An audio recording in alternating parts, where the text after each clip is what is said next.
All right, welcome to golf cart safety and DTS fleet vehicle safety. Did we pass any of these out? Okay, well then we're just going to look at them and go through them together. This is how to be safe during driving our fleet vehicles. Who in here drives a fleet vehicle? Hands, hands, hands. Okay, then this is for you. You guys who don't, then if you're riding with someone in a fleet vehicle, you can make sure that they're doing this. Can you guys see that okay? I can expand it. Always wear your seatbelt. It seems like a pretty obvious one. Be a defensive driver. That's especially important in Dallas because they'll get a little crazy. Keep an eye out for changes in road and traffic conditions, pedestrians, bicycles, animals, and those knuckleheads on their motorcycles who are constantly trying to do wheelies on the freeway.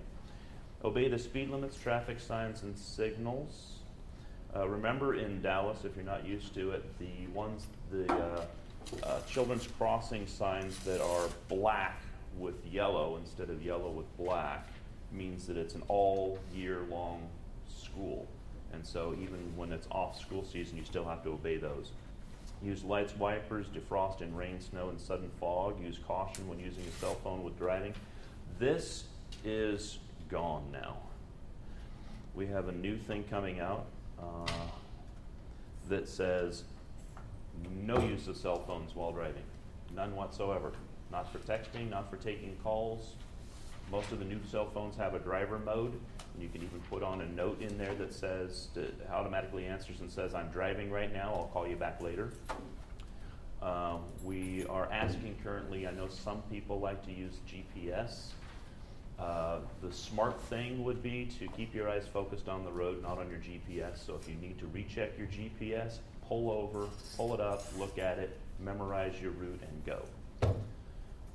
Avoid distractions such as changing radio stations, texting, reading. So that would include looking at your GPS.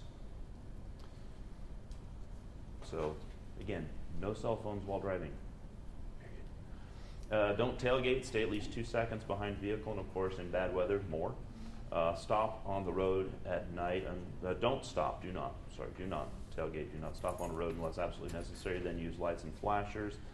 Do not drive through large puddles if you can avoid it. If you can't, drive slowly, tapping the brakes, check the brakes when through. Usually when I do it, I try and coast so that the pads stay on the brakes the entire time to keep them from getting water between the brake pads and the brakes. Don't brake into a skid, drive into it. That's how truck 10 got smashed. Because the guy kept braking and trying to overcompensate and fishtailed and spun right into truck 10. Do not pass a stop school bus. That's pretty obvious. Do not drive when you're tired or if using over-the-counter or prescription drugs if they're impairing your vision. So another one is fatigued. If you're feeling fatigued, tell your boss, I'd like to go do that for you, but I'm really fatigued right now. I don't think it'd be safe for me to drive. Send someone else.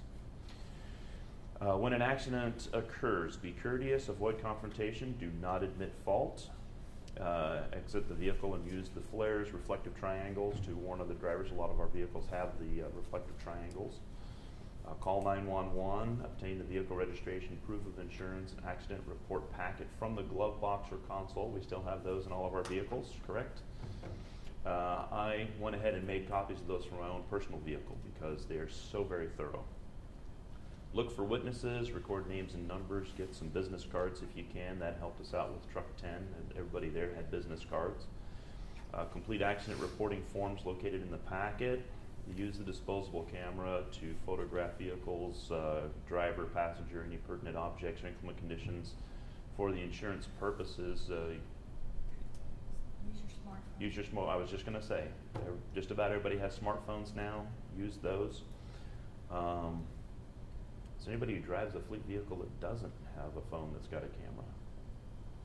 Okay, good. Observe and record indications of alcohol or prescription over-the-counter drug use. Photograph any containers in the vehicle that might indicate drug or alcohol use. Observe and photograph suspicious objects in the vehicle. Call your DTS supervisor and take the accident reporting forms and camera to your supervisor. Any questions on any of those? Any further comments? We're also currently looking into any rules or regulations that might be added to people who are using their personally owned vehicle for DTS use. Some procedures may be changing on that, where it's only officially that if your supervisor signs off on it and okays it, otherwise you're on your own. So, something to look forward to. No questions? Moving right along to golf cart safety. It's an oldie but a goodie. Slideshow from beginning. All right, golf cart safety and security. We need to dim lights or anything? You guys see that okay? Good. Class participation, beautiful thing. So that's our golf carts. They're to be operated in a safe manner at all times, obey traffic laws, as tickets and fines issued for moving violations will be responsibility of the violator. We actually had some people who tried to give tickets to our golf carts for being parked in the handicap spots over at Swiss Tower. That was fun. I sent them to the campus police. The campus police says, no, we take care of that. Thank you. Go away. Prohibited travel areas. A Todd graded sidewalk. The Davidson Stearns check for porticos. Basically anything with an overhang is off limits. The library portico fits that, and the Swiss Tower portico also. The Swiss Tower Luke's gated walkway. I know at this present time, the mail services people use that. We're going to be talking to them about that. That's the great way. It puts too many vibrations and makes too much noise for when they're recording down in the basement of Todd. The porticos for Davidson and Stearns, the golf cart will fit in there, but don't. Library and Swiss Tower. The reason we don't want you parking under there is because rain doesn't get to it and the battery acid drips, causes stains. Plus it's a problem with people trying to get by. It's just a hazard. There's a fire or anything and people need to move fast. And there's the walk-through gate between Swiss and Luke's. Again, a golf cart will fit in there. If you go down there, you'll see that there's lots of tire marks right there from the golf carts hitting them. So pedestrians always have right-of-way on the sidewalks. Be careful of the four corners at Todd Academic Center because they are blind spots.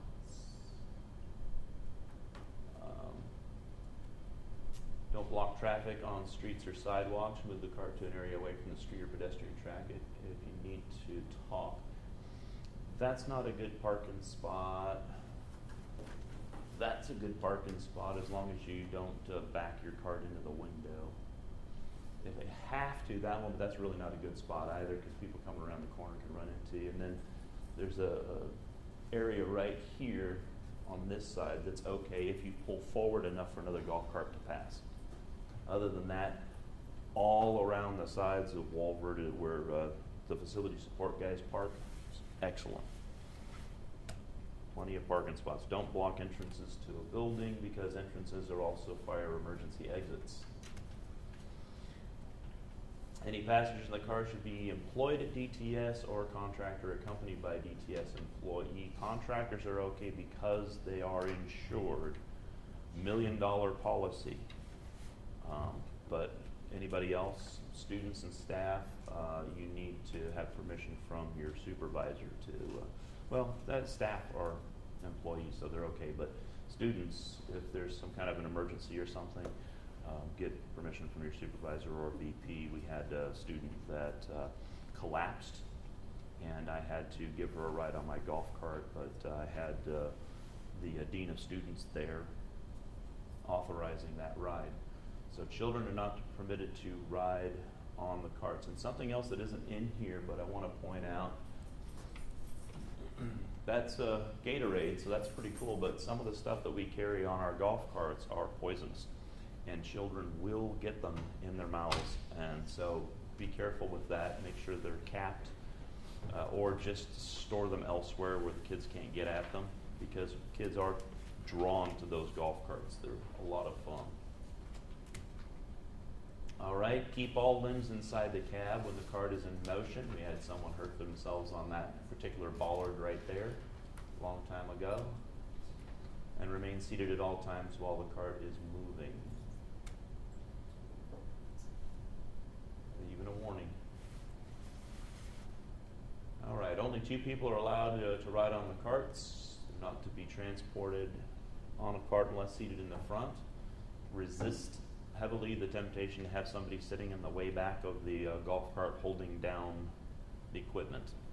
It's even very unsafe to have them walking the sides. I know sometimes it's you get these long objects in your golf cart and they're kind of wobbly. Well, wobbly doesn't work.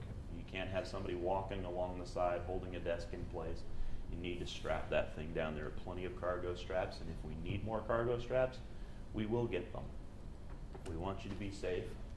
We have cargo nets. We still have those, custodians? You guys still use those cargo nets? Well, we used to have cargo nets like that to hold things down.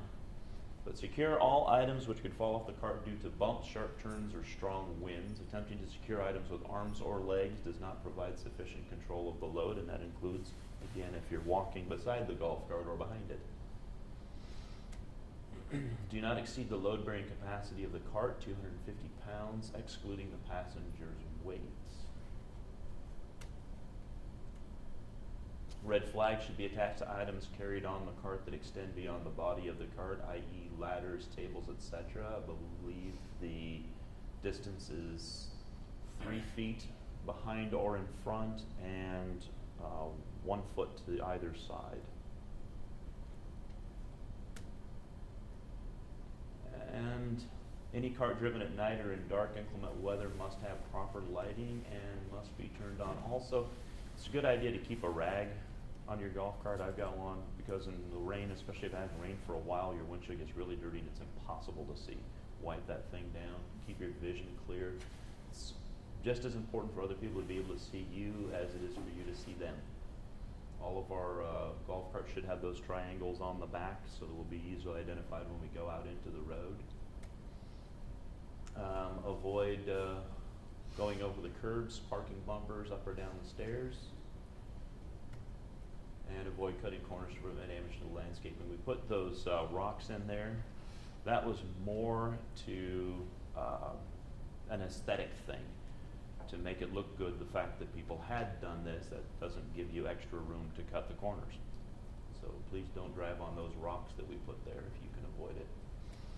Never, never, never, never, never leave your keys in the ignition, especially the ones that have all of our DTS master keys attached to it. Unattended items are subject to theft. Lock them up or remove them. Turn the power switch off, remove the golf cart key when the cart is parked. And report cart malfunctions and accidents to your supervisor immediately. Don't attempt to diagnose or repair the problem. We've had several that have had to be locked out. Be alert, be cautious, and be safe. You have with you a sheet that has a list of expectations, and if you would please sign and date. Yes, please. Thank you. Also on the page 2 is a map showing all the places that we need to avoid. The Mitchell Portico is one of them that wasn't in here, and also that crosswalk. We worked really hard to get that crosswalk across there, but then they wouldn't cut in a ADA ramp, so you drive your golf cart over there and you're stuck because you can't get it up the curb. So avoid that crosswalk. Any questions? Questions, comments? No. All right. Give that a quick read. We've gone over pretty much everything in there.